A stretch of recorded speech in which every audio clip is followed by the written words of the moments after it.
Salutare tuturor și bine v-am regăsit la un nou videoclip de pe acest canal de YouTube. În acest videoclip vă voi prezenta cum ați putea să faceți acel text foarte fain și foarte frumos, pentru că mulți dintre voi mi-ați cerut în secțiunea de comentarii, pe Instagram, Discord și m-ați întrebat cum poți să faci acel text. Ei bine, în acest videoclip vă voi prezenta acest lucru.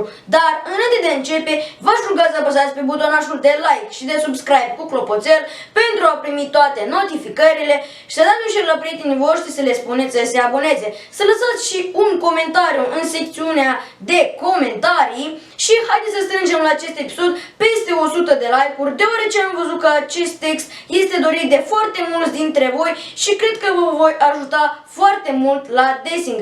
Așa că să începem!